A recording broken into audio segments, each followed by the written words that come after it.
Welcome back to the YTG Podcast. Welcome. You are new here, my name is Nico. I'm an automotive photographer and now amateur racing driver. I'm Sean, and I am the owner of this lovely shed in Keysborough, YTG Young Timers Garage. Here Welcome. on the weekly-ish YTG Podcast, we're going to give you the sort of inside scoop inside the automotive industry in Australia, as well as some fantastic stories, motorsport, anything car related. So, and a bit of electric car hate. Join us on another episode, and we hope you enjoy. We will begin. So, first off, thank you. Yes, thank you, Sam, and thank you to the Lotus Club to come to our humble shed. We don't do a lot of events anymore. It's just got a bit out of control, and there seems to be a cars and coffee at every corner shop at the moment. So we just work with a couple of little clubs and so on, and we don't do big events. So again, thank you for coming through, and hope you enjoy tonight. Awesome. So you know who Sean is. For those who don't know who I am, my name's Nico. I own a Series 2 yellow Lotus Elise. So I am one of us with you guys. Yes. And the final introduction, our first guest, Andrew Smith. Andrew, welcome. Thank you very much for joining us. Welcome. Please tell us a bit about who you are, what you do. Geez, where do I begin? Yeah. I suppose I should start with my connection to Lotus, which came about a long time ago. My father was in the motor industry. His name was James Smith. He was the official Lotus importer from 1974 till 2000.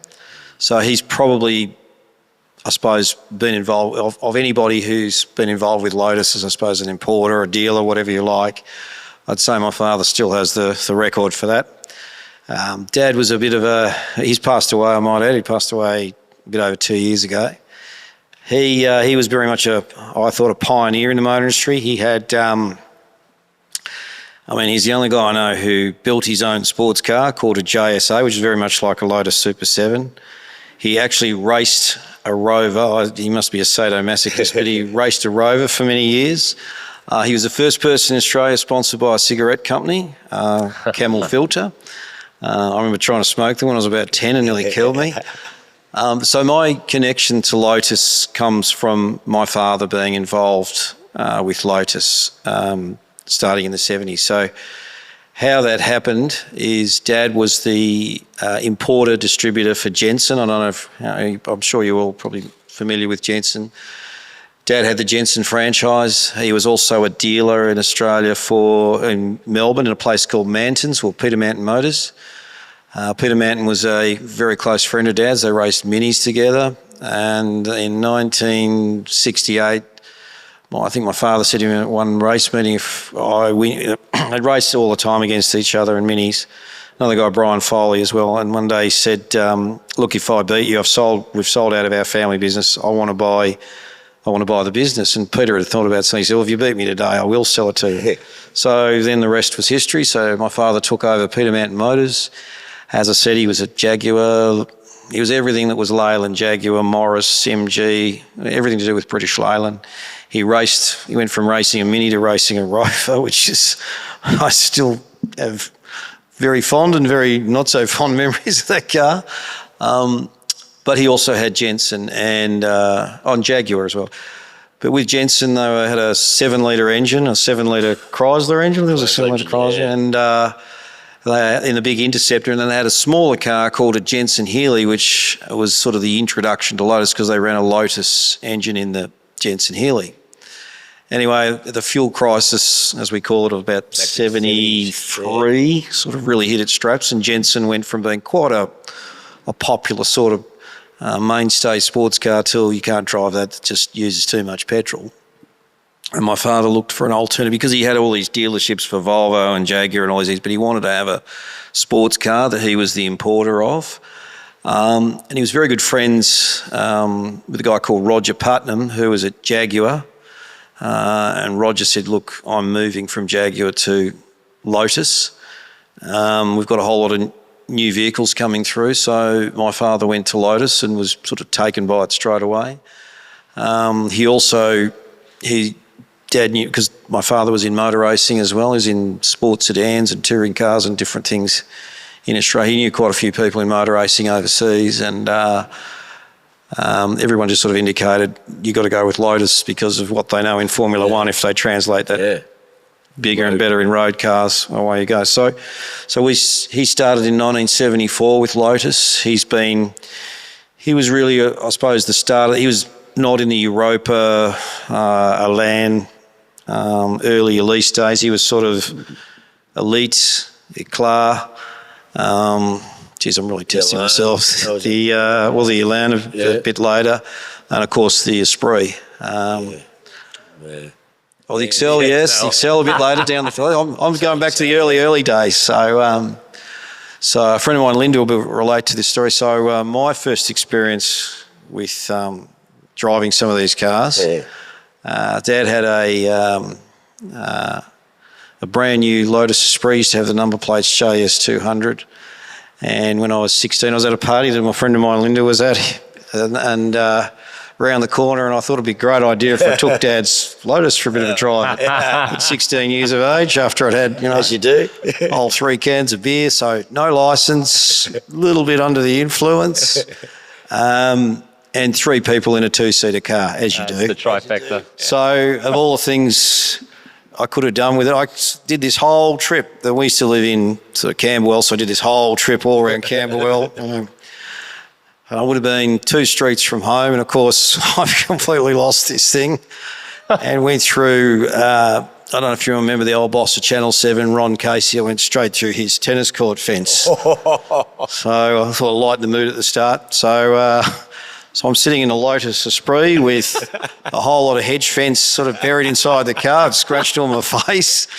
And I remember this guy came out in this big robe, turned on the lights of his tennis court, and he had a big Channel 7 on. He's looking at me. I was literally a car in the middle of his tennis court. Anyway, and the guy in the passenger seat is a friend of mine, Simon Guilford. He was sort of spitting out hedge fence. The girl sitting on his knee thought she was, who are these people? Anyway, needless to say, I wasn't too popular with my father. I had to get my uncle to, I remember saying to my uncle, because my father was at a dinner party down the road from where my uncle lived, so I had to ring my uncle and say, can you go up the road? There's no mobile phones in those days. Can you go up the road and get Dad? And he said, what's wrong? I said, I've been in an accident. He goes, oh my God, I've been in a car accident. He's going, he thought it was a taxi or something like that. And he said, oh my God, are you injured? I said, I'm not injured. He goes, tell me what happened. I said, I've taken Dad's Lotus and I've crashed it through a tennis court fence. And his only advice was I'd injure myself if I was you. So that was my sort of childhood with Lotus. But as it went on and on,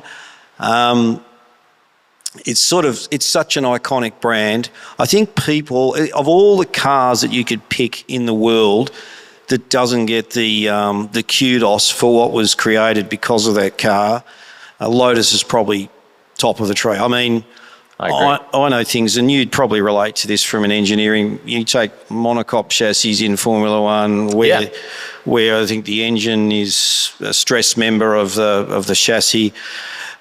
Aerodynamics, all Lotus. Ground effects. Ground effects. That's Lotus 79. I still think it's the best looking Formula One car ever. Oh, that's a best looking Formula One car? I wouldn't say best, but it's certainly in my top probably 3. It was just a good looking thing. It was. I think the era of the McLaren MP44 is hard to beat.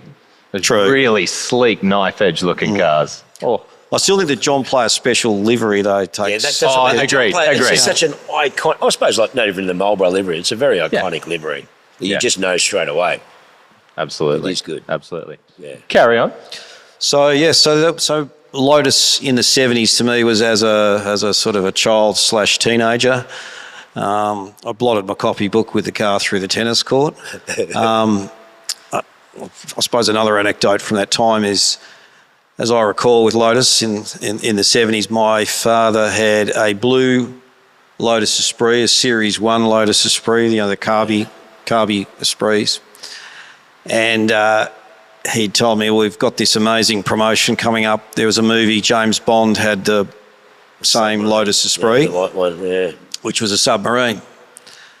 1 week before the submarine car arrives, which was going to be just at the start of the year, My parents had sold their house, which was in a place called Jacker Street in Bourne, which was right at the bottom of North Bourne, right at the bottom of the, I don't even know where the Bourne Baths are, but just behind there. So there's this huge hill right at the bottom is where we lived. Anyway, a bit like tonight, but about 10 times worse. It was absolutely pouring. My parents have sold their house. We're up at a friend of Mum and Dad's for some sort of pre-Christmas thing, and it is just raining. Anyway, we go home 1 week before Dad gets the James Bond Lotus submarine, which is going to come here at those stages. It used to be late February, early March. That was at the Melbourne Motor Show. Exactly. I went as a kid. That's a white one. And Mum's got a photo somewhere, and I'll never forget it. They bought me the toy car. The little toy, yeah. And it was there. With a little rocket. Never rocket. forget. I was sitting there. That's cool. As a young kid, just sitting there like, wow, James Bond, Lotus. The submarine. Well, 3 months before that submarine car, we had our own submarine car. and I've still got a photo, and you can only see the roof of the blue roof of this car. So who's the U-boat captain? Yeah, all these Christmas presents floating around. It was another. I think my father had about 3 years with Lotus where he loved it as a business, but on a personal note, his son crashing them, the flooding. There's a few other stories as well, what I won't go into, but a lot of fun. But look, I suppose then, from my own perspective, I've been in the motor industry all my life. I left uni and went to Toyota. I was a graduate trainee at Toyota. I spent 3 years there.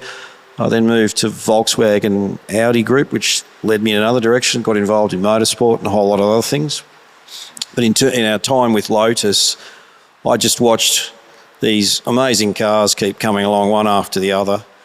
And it really is an iconic brand. But we always thought we should showcase Lotus in Australia with motorsport. So we had a guy who came and drove for us by the name of Paul Stokel, probably still one of the sort of unknowns of motor racing, but an incredible driver. This guy beat Mark Webber, Jason Bright, Greg Murphy, Craig Lowndes, anybody you can think of in what's called Formula Brabham back in the day. And I thought he's sort of a bit hit and miss with his career. He's not a very vocal guy. He's very quiet, very shy. I mean, look at Oscar Piastri. He's very similar, but so he got involved with us with motorsport, and we started racing the Elise in production car racing against bigger cars, Porsches and Ferraris, and it was a bit of a battle, but what he did with that car was amazing. And I look back, I've watched a few videos of some of the races from those days, and that car would be a million miles behind a straight line and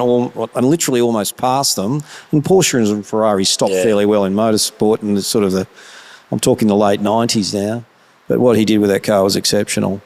Prior to that, I suppose I'm jumping all over the place, but if I look at motor racing, with what we got involved with Lotus in 1993, you probably know this better. They had was it 12-hour or 20? The first 12-hour race. Yeah. Well, the 12-hour race is up at Bathurst, and we entered a Lotus Esprit with the main driver, Larry Perkins, and another guy from Formula Ford, Ron Barnacle. So this Lotus Esprit that no one had ever raced really anywhere in the world, and we went up to Bathurst. And Porsche had built I think they were 968 Club Sports and Mazda RX-7. Mazda RX-7s, which were about as illegal as you could get. And we turned up with our Lotus, and I remember we went out there on the Thursday. They started practicing on the Thursday, a long way before. And this car was 2 seconds quicker than any other car. And people were like, we had protests and protests and protests. I can imagine. And nobody wanted to know about a Lotus doing this to Porsche and Ferrari. Yep. And it was a real eye to me just how, some of these sort of more, it's like the little kid beating up the big kid at school. I always used to feel that with Lotus, and it was a great experience. Unfortunately, we had a bit of a mishap in Larry's. He led the race for quite some bit, but then he had a bit of an accident with the other guy, the other driver, and sort of too hard to come back from there. But it would have been amazing if we had been able to pull that one off. But so my time with Lotus has always been really related to my father being in the industry. And then eventually my father and I decided to join forces because he sold his motor vehicle dealership in 1990. And he said, well, I'm going to focus on Lotus, on being the distributor, because there's a range of cars coming through that I think will be exceptional. Being at that stage, the Elan, I don't know if you remember the original Elan, secondary Elan came through, and then right through to the Elise. The Elise really changed a lot in terms of how they produced the car. But for me, the time we spent with that car was, and that's when I came across you, obviously. Yeah. I mean, I remember I was in Melbourne, it was the start of my sort of career, and I was in Melbourne running an Alfa Romeo dealership, and then personal circumstances, I wanted to get out of Melbourne and go to either Sydney or Queensland, and then I got the call from Robert DeMillion, and Robert. Yeah, and I went and worked for Captain, and they were a Lotus dealership, and that was my first real, I guess, immersion in the brand. And I remember driving an Esprit for the first time in Sydney back then, and it was just unbelievable. I was driving a CLK 55 at the time. That was about a year old. And I remember driving the first Elise. We went to, back then it was Eastern Creek, and we had your Lotus test drive or whatever, but I'll never forget they had the Exige or the Cup, whatever at the time, which was the first supercharger in the van. And this thing was just killing them, nuts. And I remember they were coming in, and the guys in the Porsches and the Ferraris, and they're going, hey, pardon the French, what the fuck is in that car? Like, it's just, and then realised what it was, because that was the first one, so no one had really known it. And it was just so amazing. Back then I remember, wow, so I've always had an appreciation. We don't have the opportunity to have much in here. We've had a couple of Esprits and a couple of Leases. We've had a couple of late model Exceed, those. Yeah, we've had like 3 430s, 410s, all that sort of thing. So we do have them, but a few of them have been offered, they're just not the right combination or whatever. And especially with young timers, it's really the 70s and 80s, which you guys are involved in. That was really such beautiful growth, and the cars that came out, and they're still iconic now, you know. And I find them generational cars. That's what I like to carry. Everyone can appeal to an Elise. Everyone can appeal to an Esprit.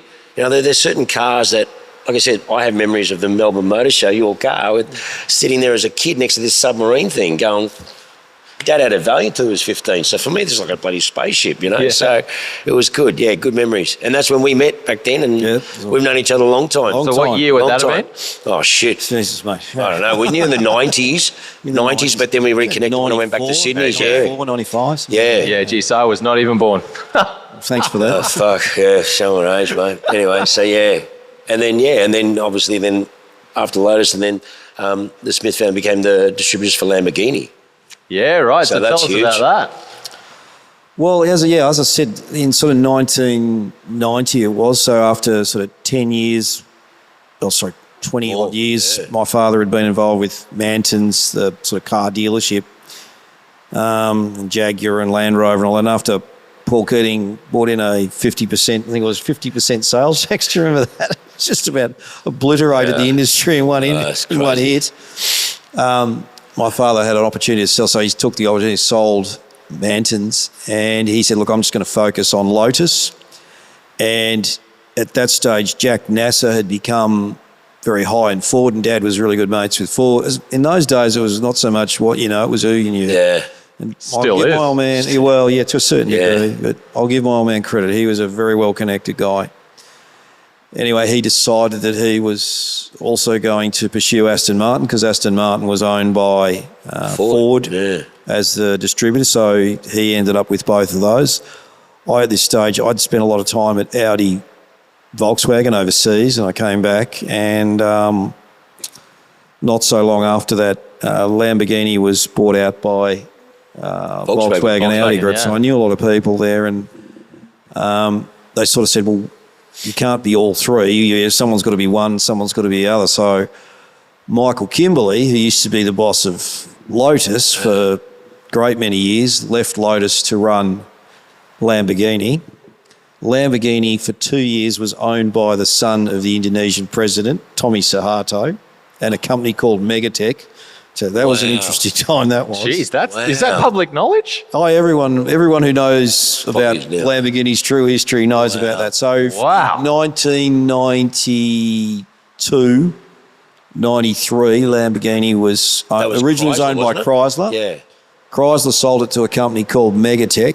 Which is Megatech was owned by a whole lot of people, but one of them was Tommy Sahato. I actually recall, speaking of Formula 3000, we all know to this Formula 3000, this Formula Brabham race at Sentul in Indonesia. It's a car racing track. And it was all Australian Formula Brabhams, which all had a 6-cylinder Holden engine, all very identical. And Paul Stokell, all these guys who I knew were racing, Webber, all these blokes. Yeah. And they called into a big area like this, and they said, okay, fellas, these are the rules. There's basically one rule. Nobody overtakes Tommy Sahato. Tommy Sahato had a March Formula One car with a Judd. The Judd engine in it.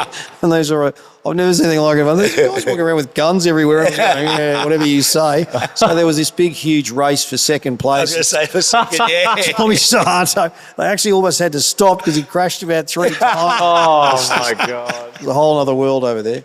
But so Audi took over Lamborghini in 1992-3.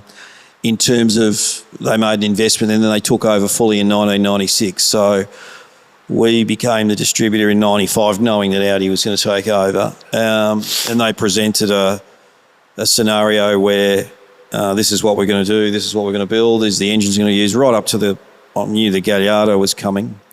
So I thought this is going to be a good product. And they were targeting Ferrari fairly heavily. So I spent the better part of 1994, 95 to 2014 as a distributor for Lamborghini in Australia. I mean, we're here to talk about Lotus, so I won't go into Lamborghini. That was my fault, I know, because it's vast. That's how I know Sean really well, because he's probably sold more Lamborghinis than anybody.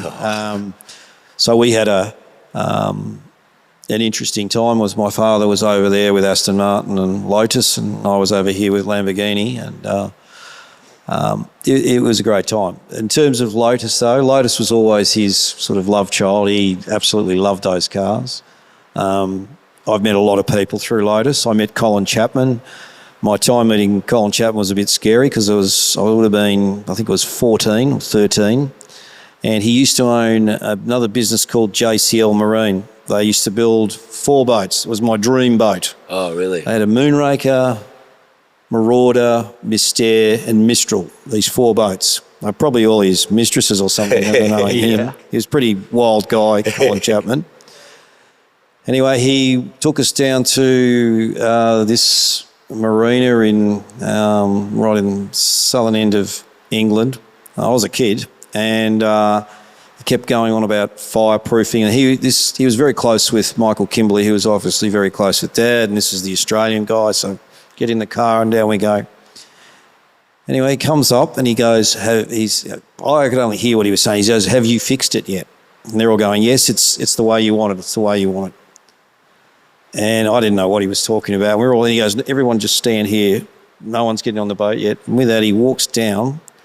He used to smoke intermittently, but he was always, John Player Special, obviously. Yeah. He gets his cigarette, opens the engine bay and throws the cigarette in there.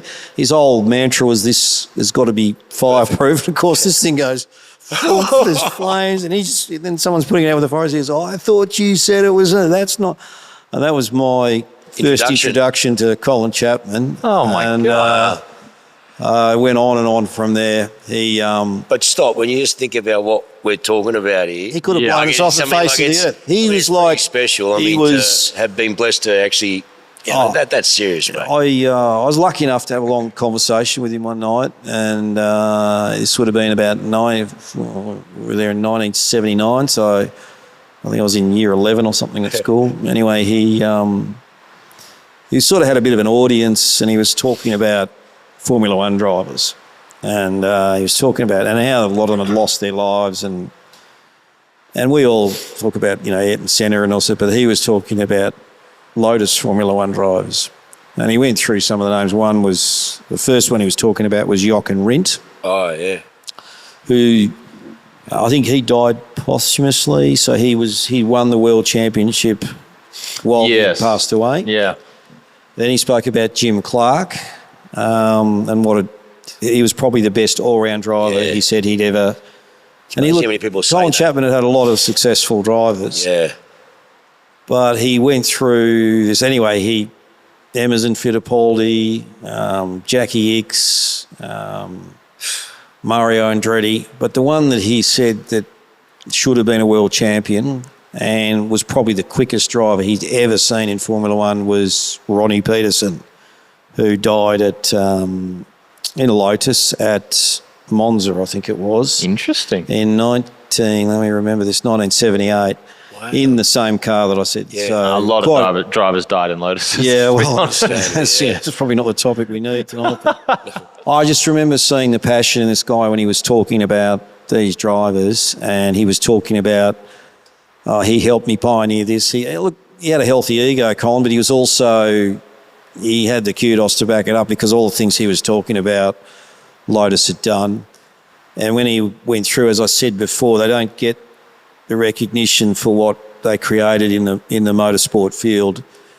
And when he started to explain some of the things that Lotus had actually pioneered that have then worked their way into road cars now, it's quite unbelievable. I mean, even the way that Lotus Elise chassis was built, sort of pioneered the way for like a lot of sports cars are built today. And I know because I work with a Chinese company now that's the biggest car and truck manufacturer in China, and a lot of that technology is actually moving into truck body, chassis, etc. So Lotus really should get, and it is one of the unsung. You know more about cars than anybody. If you had to pick a brand that doesn't get the recognition, we've always they're in the the top underdog. three. I mean, like I said, when we had that beautiful Esprit, which I was saying to one of the other gentlemen, we were blessed. We had the 95, 96 Australian Motor Show car, which you guys supplied, and it was an Alpine car as well. And we had that car, and I sold it twice over my career. I traded it back, and then we sold it to a collector. And the car was sitting in, it was such amazing value, and it had such a presence. Remember we did that photo shoot? Yeah. They were calling it Batmobile because not many people see it. You see plenty of Ferraris and all that shit, but it was just such a special car, and the value it represented. I think we were only asking, I think it was 120 grand for it, and anything close in a Ferrari was double, or was it a better car? No, it wasn't. You know what I mean? Ferraris age badly, and they're a beautiful car, but like, really, I remember that's what we used to carry, and we used to say to the blokes, especially when we had a equivalent car of the time, they were just such a special place. And the idiosyncrasies and all of those things, and but so what? Look at the Countach. I mean, that thing's one of the most terrible things you can drive. You know what they're like. When I took the thing out, I'd rather have a hemorrhoid operation than drive a Lamborghini Countach. I'm telling you, it's terrible. I can't drive. I'm ringing him. Is anyone behind me? I can't see in this bastard. No, you can turn right. Okay, cool. It's terrible. It's terrible, but it was a good time to be. And you're driving, you're like, it is special. But again, I think the Lotus is special for me, so it more so, Well, I recall very undervalued. listening to Edsel Ford. Edsel Ford the third, I think it was, the second, and he was talking about which car companies were the most enjoyable to have a collaboration with, and he said, "Well, we did." Back in the day, they did the Lotus Cortina. Yeah, that's said, cool.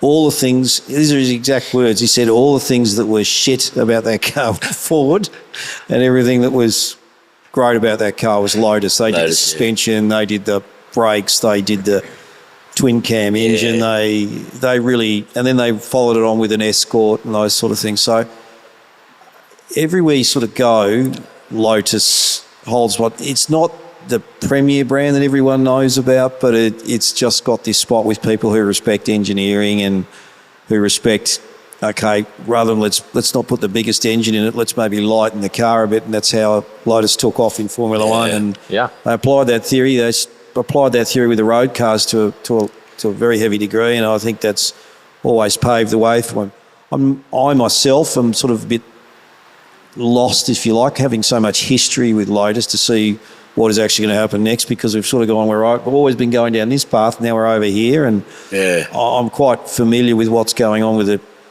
Chinese car industry at the moment because I've spent a lot of time there lately, and there's there is a lot happening there, and we've got to get used to it because it's coming here in a big way. It hasn't even started yet. Most people think it has. It hasn't even begun yet. Yeah. But I'd like to see Lotus somehow return to its original roots of being in sports cars and building to the next thing and where we're going. Yeah. Do you think Geely has the capability to do that? Or does it need to be sold to someone else in order to bring it back? I think with Lotus, I should preface this. So I work for a company called FAW. FAW is the biggest car and truck manufacturer in China. When I say I work for them, my job here is to help establish the brand in Australia. Because I was a distributor and a dealer, my job is to help them establish the dealer network in Australia and build a distributor business so that at one point the head office will then step in and run what's called an OEM in Australia and sort of buy out the distributor.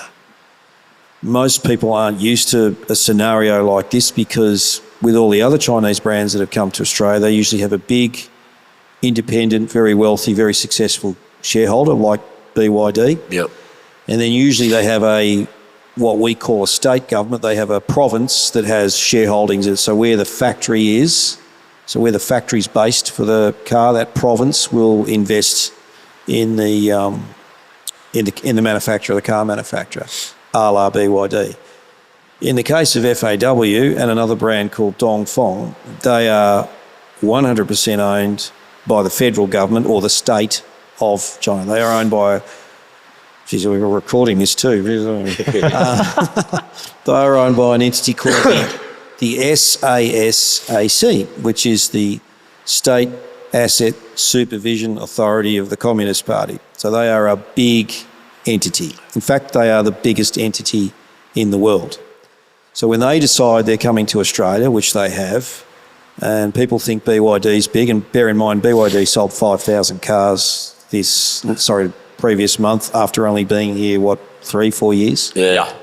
So if you think it's big now with a company like BYD being here, FAW is about 40 times the size of BYD in terms of its footprint. They are a joint venture partner with Toyota and Volkswagen Audi. They're coming in a big way. So back to your question, I think the concern they have is their products are almost becoming generic and there's no difference between them. Absolutely. They're all an electric power plant. They all do this, they all do that. All the headlights, they go across here and down there. Yep. I think they realise that the only way you can move that forward, and people like FAW realise where the initials of their name is First Auto Works, so they're called FAW. We need the next exciting scenario. We need some brands that are either respected in the community, like Elfin, which obviously you have more synergy with than anybody, and so brands like that or things that have had sports car connotation, success in motorsport. There's none of those in China, so they're looking. If they can't create them just overnight. So what do? You sort of pursue them. So I think there'll be a lot more of that going on. I think Lotus is a highly appealing, not just to Geely, but a whole lot of other people because it has so much success in Formula One. So much history. I think they will do something because the fact that MG, when we're having this conversation, MG were taken obviously by Geely as well, purely for the brand to help, and then they put it sadly on the Chinese SUVs, but to get brand recognition. Now all of a sudden, they brought out. I don't take much notice in it because it's electric, but what is it called? The thing with the doors that open, Cyber thing? The Cybertruck? No, the MG, the new sports car. No idea. It's a little convertible thing. What's it called? Step, yeah, that's it. That's it. There you go. So what it is, it's a convertible, but it's like that real DNA of MG. So now all of a sudden they're going, well, hang on, let's go back a bit more to our roots. And I believe it's doing very, very well, which is good. I'm not a fan because it's electric, but in saying that, it's nice to see them trying to create a sports car or something. I mean, the tech in it, it's got scissor doors and all of those things, which is quite amazing. I think it's 120 grand, but it's great to see it. So you'd hope that maybe Lotus, I think they did an electric SUV or something. Yeah, the SUV with the Lotus right? badge on it seems a bit out of left field to me. If you were to pick a car 20 years ago that was going to be an SUV, the last car you'd pick would be a Lotus. And I don't think they have sold many at all. But what I'm saying is I'm hoping if they see hang on, MG, Lotus has so much more beautiful DNA and pedigree and history. Well, hang on, let's follow suit and make something cool again. Yeah. Okay, if you have to do refrigerator, I mean, you have to do it that way, but do it nice if you have to. You know what I mean? Absolutely. But anyways. Absolutely. All right, well, we're going to open the floor. We've got a fourth microphone, so we're going to get you all lovely people involved. So for the next 10, 15 minutes, if any of you have got any questions you'd like to ask Andrew or Sean, if you'd like to get Sean started on an electric car rant, No, don't say that. now is the time. So we'll get Scully to pass us up the microphone. Does anyone, any And questions? did anyone have any questions they'd ask, any conversations they'd like to have, topics they'd like to bring up? Now is the time. Get this microphone.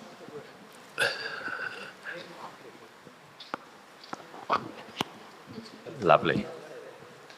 Give it a test, see if it's going to work. Hello. There we Yep. go. Very good. Ah. Hello. Hello. Yeah, there you go. The Chinese brand, did you say it was Fengshong? There's two Chinese. The brand that I work with is FAW, which stands for First Auto Works. There was another brand that used to be called Second Auto Works, but they decided that's probably not the greatest marketing strategy worldwide, so they changed their name to Dongfeng. So the two brands that are owned by the Chinese government, 100%, are FAW and Dongfeng, and both those brands are coming here. FAW are doing it with trucks first, which is what I'm sort of trying to help or assist establish the dealer network in Australia, and Dongfeng's not far behind. Being that both of them are owned by the government in Australia, you need to go through the Foreign Investment Review Board, and I think they're a bit, because they're not just companies coming to do this, that or the other. These are owned by the government. They're coming in full force. And they're coming... Unstoppable. They're coming big time. So, it's an interesting time, and I take my hat off to the Chinese and how they've adapted in the motor industry, in terms of they were very much a domestic player in their own backyard, and they're like everybody if you don't create export markets, and they created export markets in all the places that you would think would link very well with China, but now they're having to go at the ones that probably aren't as well linked, if you like, and have probably been the playground of American and European manufacturers. This is in trucks at the moment, but the same thing will apply with cars, so it'll be an interesting time. But they're smart. They've got joint ventures with Volkswagen and Audi, which gives them a good European flavour, and they've also got very big links to Toyota, which is probably the car brand in the world at the moment. It's very strategic, isn't it? Sorry? Very strategic. Yeah, everything's strategic these days. Yeah, with these guys. Next up. So whenever I come to one of these wonderful establishments, so see Ferraris and McLarens and Porsches and all of those wonderful vehicles, but I never see many four-wheel drives. Where's the Haflingers, the Pinzgauers, the Lafleys, the Series 1s, the Nissan G60s, the FJ20s, the Suzuki LJ80s? I think you better sit up here. I'm just wondering, people like collecting those vehicles. Well, Where do they collect them? Clearly not places like this or other Cars and Coffee. Well, I mean, for my background from Sydney at Demillions and Ferrari with Neville, and then I was one of the starters with Duttons, and I left at 19 when Gavin and George sold the brand, and I was just blessed with the support of good clients to open up my own little place.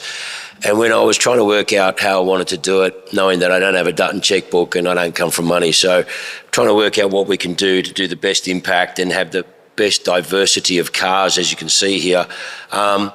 And I've sort of looked at stuff that's a generational. See, it's no different to JDM. Some parts of JDM are generational and others aren't. They're very specific. And when you don't have a massive checkbook and you don't have massive space, I can't afford to take chances. So for me, I have carried certain four-wheel drives. A classic Range Rover is that's just so appealing to so many generations. I mean, like I said, my dad had a Valiant to a 15. I don't come from money, mate. And I remember seeing one of those when they were new, and we were sitting in the back of my dad's Valiant, boot open as you do, having lunch, and this Caspian blue Range Rover pulls up, and I looked. Yeah, we were a dealer for them. years ago. Probably you guys, yeah. And I'm looking, I'm going, sold it, actually. Wow, that's how the rich people live. And I'm just looking at these people, and I'll never forget, I've owned that many of those things now. I just love them. And it's not the dollar value, it's what it appeals. And like I said, some of these, like FJ40, it's very appealing. An FJ40 short wheelbase, we had a beautiful one at Dutton's, was like our mascot, sat there forever. And I do like them, but then it's like Series 1 Landies. I've had them occasionally, but it's like a connoisseur. They're very different. It should be this series and that. I was never for those bloody things. That's a pain in the ass. HO Phase 2, genuine one of 3 Reef green cars, but I've got no more hair to lose in dealing with the clients that buy the bastard. It's too hard. It's easier selling a classic Ferrari or something. So again, I have to be strategic. If there's something unique and special that I can carry, I will, but it has to be something a little bit more universally appealing. Some of those you mentioned are really specific and they're very niche, and sometimes I just can't afford to take that risk. But I do like them if I have them, but also what I'm finding now is there's so much choice today, really. I mean, there's so much choice when you look at different price points of cars, and it's really what takes your fancy. And I'm finding that a lot of these things, they have to be perfect almost. There has to be exactly period correct in all their aspects and not changed and altered in any way. And sadly, a lot of cars have been changed over the time, and people realise, oh shit, hang on, this is actually quite... So sometimes I say you can't make mutton look like lamb. You know, it's too far gone, some cars, and especially with Porsches. Porsches especially, a lot of people upgrade them, put 964 kits on early 911s and all that shit, and they look terrible. And now you find that some of those cars, 928s especially, they put S4s on S's, and it's hard to take them back. So, in a long way, as I always fucking am, I'd like to, if I had the opportunity, but I have to be really hard on them because people like yourself or people that know them know them better than I do. So I don't want to make a mistake with them. But yeah, if the opportunity came up, if you've got some, let me know. I should say too, on that point, I was asked a few weeks ago, you know, I know I've been out of the motor industry for probably 10 years now.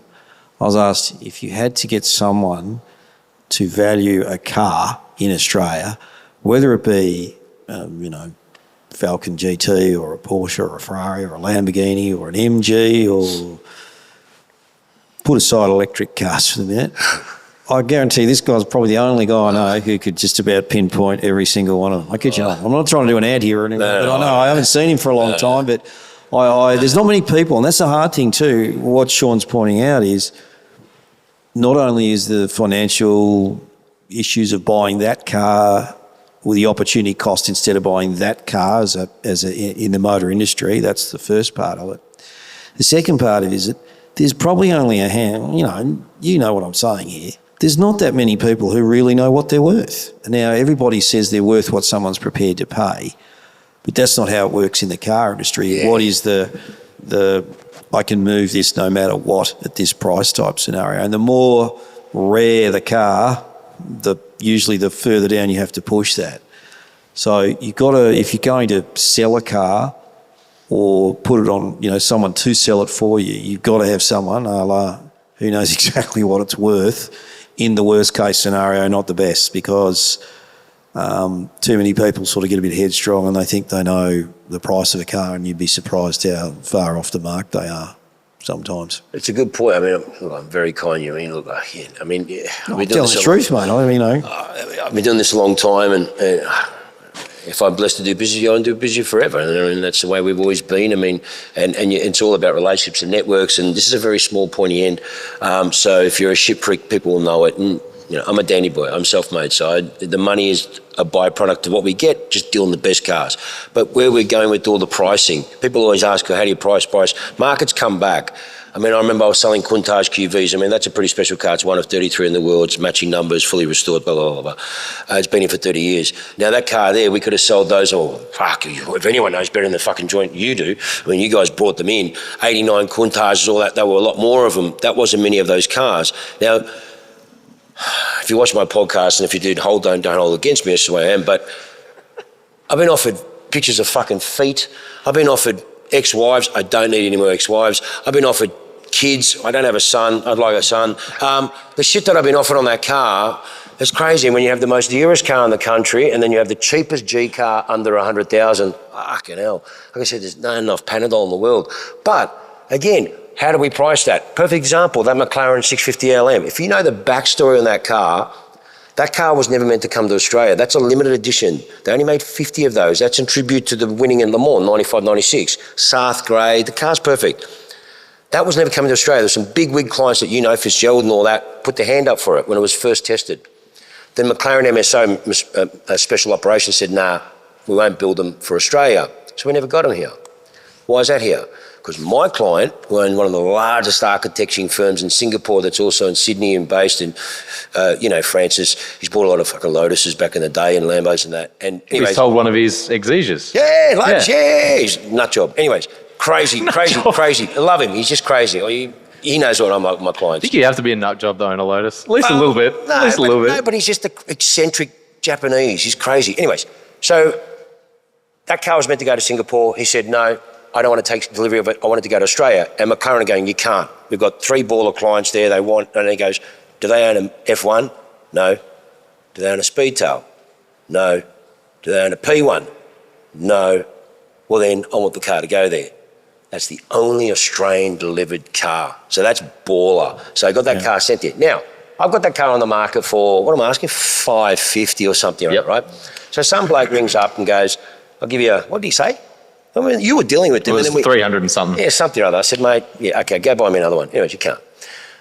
Back and forth. The one that's not to bore you. And he's trying to justify why he feels it was worth that. And I respect that. Everyone's entitled to opinion. There's no stress. But what are you basing it on? His gut. You can't fucking give me your gut, mate. You got to base it on fucking facts. Anyways.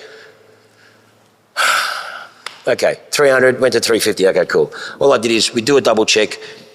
There's 50 of them in the world. There's only 9 right-hand drive cars. That's one of them.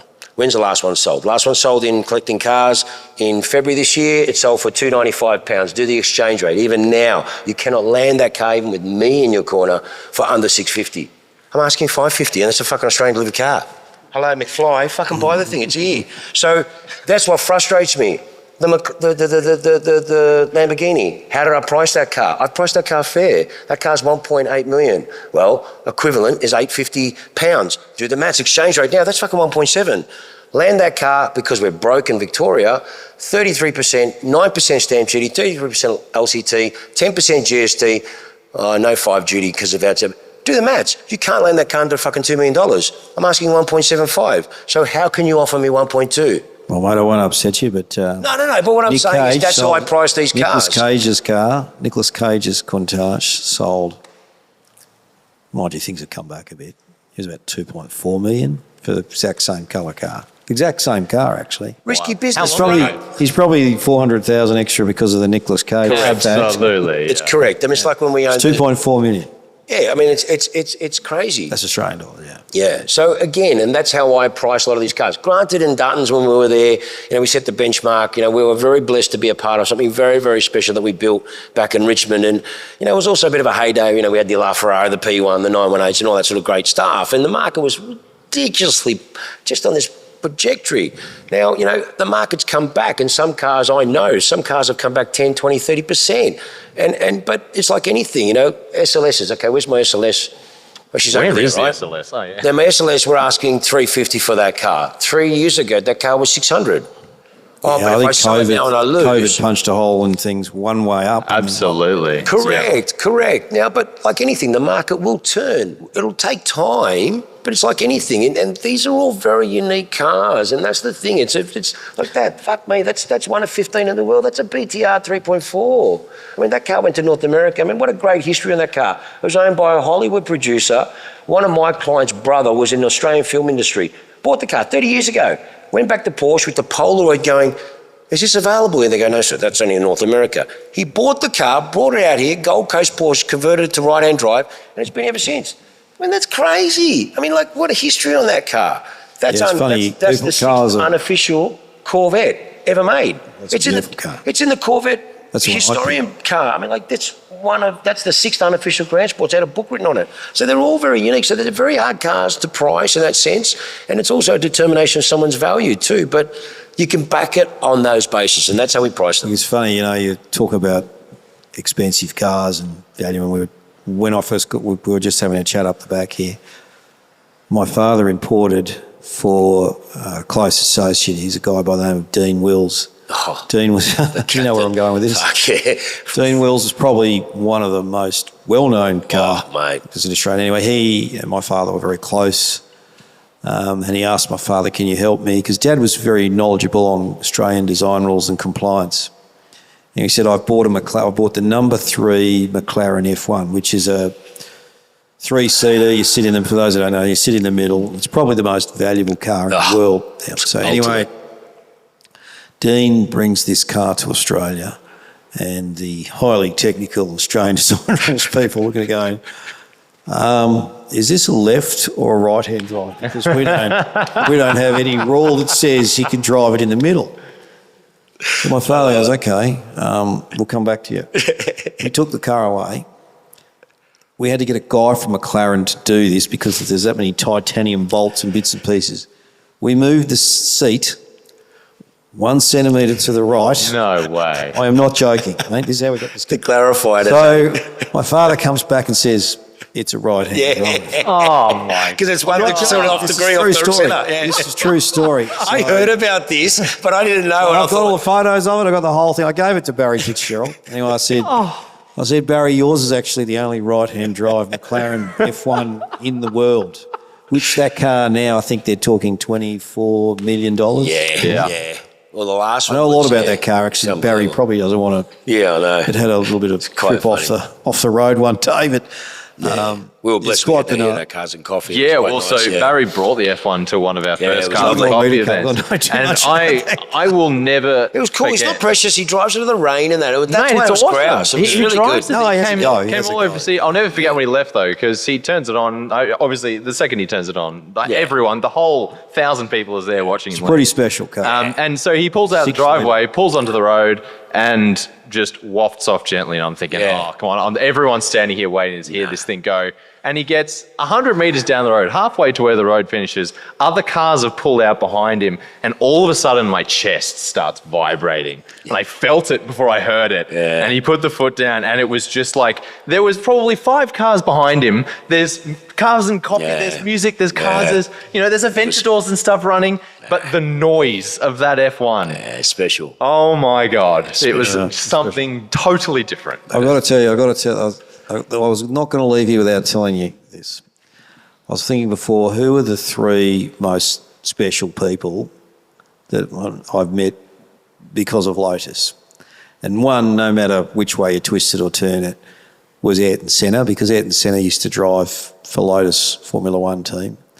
And I've got a lot of Ayrton Senna bits and pieces because at the first Grand Prix in Adelaide, a guy called Peter Waugh, who used to run the race team, was actually another good friend of Dad's, asked him, can we borrow a couple of cars? Can we do this? So we lent them cars and what have you. Anyway, he said at the end of it, do you want this? And gave it to my father. It was Ayrton Senna's helmet from the... And also Ilio D'Angelo's helmet as well. So we've still got both those. Wow, so that was a special... He was a unique person, Ayrton Senna. I met him quite a few times and there's something very special about him. The second person to do with Lotus was... I sort of fancied myself as a budding Formula 1 driver at one point, which I definitely wasn't. Flashback to tennis court. So I was overseas in America and they had this series called the SCCA Sports Car Association, whatever it is of America. Anyway, I'd done a little bit of racing, but nothing to rave about. Anyway, they said, do you want to... They had 3 cars. And it's sort of like... It's highly competitive and there was very seriously... the cars up the front were very serious. They said, we've got 3 cars and we've got a guest car that Lotus have. And they said, you can drive it and there's 3 drivers in it. Right? This is a special story. Anyway, I go, who are the other 2 drivers? They go, one's a guy called, normally it'd be a guy called Doc Bundy, but he's in the other car because we're trying to win this championship. Da-da-da-da-da. And he said, and so they're telling me all these drivers. So I'm with these other 2 guys. And I said, who are in the other 2 cars? And they said, you'll recognise him when you see him. So in the other 2 cars, there are 2 guest cars. I haven't explained myself well. There's 1 main car that they're racing. There's 2 guest cars. Yeah. And what cars are these? So we're at Road Atlanta. These are Lotus Esprits. Right? Okay. This is about 1992, I reckon. And I'm thinking, how good am I? Racing a Lotus. Road Atlanta. Away we go. Anyway, I see this plethora of people, and there's all these cameras and this and that. And this is the other driver, not the driving with me, driving with this other car, and it's Paul Newman. Paul Newman drove for Lotus. Wow. Right? So he turns up at this event, and we're all sitting in this motorhome type thing. We're all sitting there like, he's like, fellas, you just got to treat me like one of the boys. He must have been about almost 70, I reckon, at the stage, or whatever he was. It was unbelievable. Like, we're all... What a presence, yeah. Anyway, we went, and the ladies are like this. We go to this dinner this night, and they get up and talking, and everybody's talking about this and that and the other, and they said, well, and it's all people from the local Lotus dealer, and we've got some people drive for us. This bloke from Australia who's, Mr. Nobody, and this one over here who won a competition, and he's driving. And we've got this other guy, Paul Newman. And with that, Paul Newman gets up. So everybody, and all these women who are bored out of their brain at this particular event, all of a sudden go, hello. That is Paul Newman. And it's a bit like this, questions from the crowd. And anyway, this friend of mine, he says, have you ever been to Australia? Because I'm sitting here, he goes, have you ever been to Australia, mate? Paul Newman goes, oh, look. And he, straight off the bat, he goes, I love Phillip Island, I love this circuit, that circuit, blah, blah, blah. They shouldn't have closed this one, they shouldn't have closed that one. Talking about Warwick Farm, I'm like, what? Wow. Anyway, he said, I've always wanted to drive at Bathurst. Wow. The only problem is my wife, who I love, won't fly, and I won't go anywhere with it, and we would only go by ship, and I won't go anywhere without my wife. So all the women in the room are like, oh my God. This guy's... And I remember I've never seen someone who's been involved with Lotus, and look it up, Paul Newman, SCCA Racing. Wow. He is just too cool for school. Unbelievable he was. And the third person, I would say, connected with Lotus that I just thought was an amazing guy is a guy called Peter Stevens. Peter Stevens helped build the McLaren. He's an aerodynamics genius. He was one of the designers of the Lotus 79. He designed all the aero for the McLaren F1 road car. He went to McLaren. He is something special. I mean, he always wears odd socks and he always does bizarre things. Yeah. And it's eccentric. Oh, he liquid papered my eyes one night and did 2 balls in the corner of him, so I looked across. He's quite out there. He's a fun guy. But he's something special. And Lotus had, at Hethel, I remember going there so many times, some of the people there who were completely eccentric but were so clever, you would be astonished how smart they actually were. In an motor engineering perspective, there's a lot of geniuses actually. Yeah. They would talk about if we did this and this will happen at this speed, this happens. It's quite phenomenal. And to be around that, I've been involved with cars my whole life. I mean, I'm very lucky. My father sort of brought me into it. And I've had a very, very lucky and privileged involvement in it. And the brands that, as I said, I've been involved with McLaren, Bugatti, Lamborghini, Bentley, Lotus, obviously, Aston Martin, even brands like Caterham and AC Cobra, Porsche to a certain degree. I've been very lucky to have my time in it. Sorry, you were going to... I was just going to ask 2 quick questions. What Lotus do you have in your garage? I don't have any Lotus at the moment, but I did have for a long time. I had a Lotus Elise, but I'm going to buy an Elise again. The next question was, if you could choose any Lotus, road-going Lotus, what would it be in your garage? Oh, I'd have to have an Elise. It's just a pure... Which series? Probably right back to the start, Series 1 or Series 2. I was very involved with those. I drove one in the Targa Tasmania. We came 4th. I mean, I've done a lot with Elise, and they're an exceptional car. Exceptional. We had an Elise, if I remember. The car we drove, the car Paul drove in the 98 or 99 Australian, what's called GT Production Series. If I could register that for the road, it was called a 110L. It was called. It was a special version. It had a big airbox on it. It was a Series 1 Elise, a modified It was a Series 1 Elise, yeah, absolutely. But it was Toyota sort of did a lot to that car in the engine side of it. Wow. I don't know where that car is now. I've always sort of been curious where it got to, but they're only British Racing Green. They built about 10 of them, and they was just to be used in sort of motor racing purposes. But we used it in that production car series, and when you put slicks on it, it would just turn into a weapon. It was that nothing would outbrake that car. And I mean, the car was revving to almost 11,000 revs. Toyota really did a number on that. We had some Hollinger did a lot of the componentry in the gearbox for it, which is that floor change was always a bit of a problem with that car. We had a full blown mechanical, so it wasn't sort of wow. It was a weapon. That'd be the car I'd pick. Just a quick one, and one a little bit closer to home.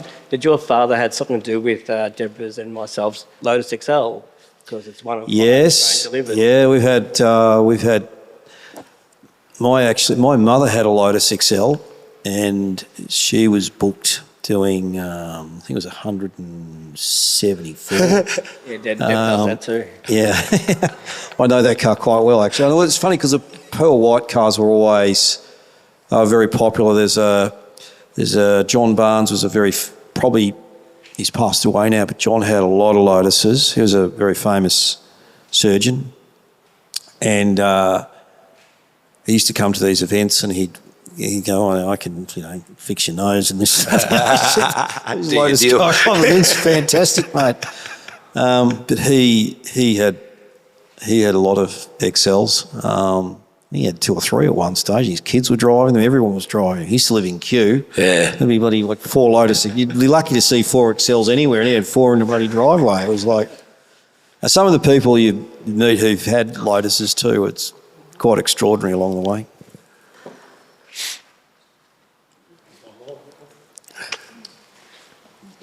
Recently went to the Lotus factory and did a tour there, which is obviously highly recommended. They're giving Hazel a lot of credit and recognition these days. What's your thoughts on Hazel Chapman? Hazel Chapman, she was a real stalwart. I think he would not have been anywhere like the person he was without her. She was also all of the Formula One team. She was always very involved with. I remember, and this is not in this is even in the more modern Formula One where now they've all got chefs and yeah, they've got more chefs than they had the entire pit crew. But she used to make coffees and teas and all sorts of things. And I remember her stitching badges on race suits and things like that. I went to quite a few Grand Prix with Dad because Lotus were like the team. Yeah. In the late 70s, it was Lotus and a little bit Ferrari and a little bit McLaren, but it was predominantly Lotus. Yeah. And I remember going to some of those just before Williams took off with Alan Jones. But I remember going to these meetings, and Hazel was there's actually a lot of talk, they should, because obviously you all know the initials in the badge are CABC is Colin Anthony Bruce Chapman. There's a big joke always, they should, take his name, just put a big H because Hazel really runs the show. She was quite an extraordinary woman, actually. Yeah. And if you go on Facebook and look up Michael Kimberley and say, all the blokes from Australia, and my father was very close with Michael. He relates amazing stories about Hazel and all the people at Lotus. There you go. Fascinating. All right, well, I'm going to kick you both off because we've got 10 more minutes and we've got 2 more guests. Thank you very much, gentlemen. Again, thank you for coming this evening. It means a lot. Thank you. And I will welcome up to our makeshift stage Beck and Deb, who are 2 of Lotus Club Victoria's members, and we're going to chat a little bit about the club, their experience, and obviously the female side, because this is quite an awesome club and a fantastic community, and one which I've been a part of in the past, and I'm aware that it's one of the most passionate groups of car owners of any manufacturer, as I'm sure you are all very aware. You got to be a special person to buy a Lotus, as I said before, and that means that the group of people who own them are a pretty special group of people. So, welcome, ladies. How are we doing? Good, thank you. All good. Lovely. All right, so I'll get you both to quickly just 5-minute, well, not even 2-minute, introduce yourselves, who you are, what Lotus you have in the garage, and then we'll go from there. I'll let you go first. I need to get All mine. right. So we've got the old one. So we've got an XL 89 Pearl. And as Sam said before, it's one of the original 5s that came to Australia. It's had 4 owners, and we're number 4. So I think one owner had it for most of the time, and then it got moved a couple of times before it came to us. Yeah, right, there you go. And what have you got in the garage? We have got an Exige 420 Sport Final Edition, and it is an azure blue colour that Ian purchased in 2022. So Ian's my partner. So he was the one who had always loved Lotus. He'd lived in London and the UK and has always been a fan of any sport and motorsport and loved Lotus. And yeah, the opportunity came around. They weren't going to be making any more. And so it was then or never.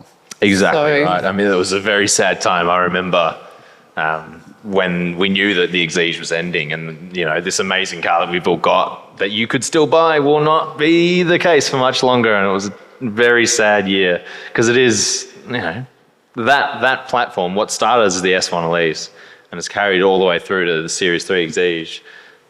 It's basically the same chassis underneath, give or take, and it's an amazing product, and they will never make anything like that again, and it is sad to see it go. But 2 very different cars, the Series 3 Exige and a Lotus XL. So when did you both join the Lotus Club? We bought, I say the we as in the royal we, we purchased the Exige in 2022, and so we had it for probably about 6 months, maybe 8 months, and then Ian came across the Lotus Club and went to a few EMRs. Which are early morning runs Yeah, for early those morning watching runs. on the internet. Yes, and yeah, met some very cool people, and yeah, they've become like family. How about yourself?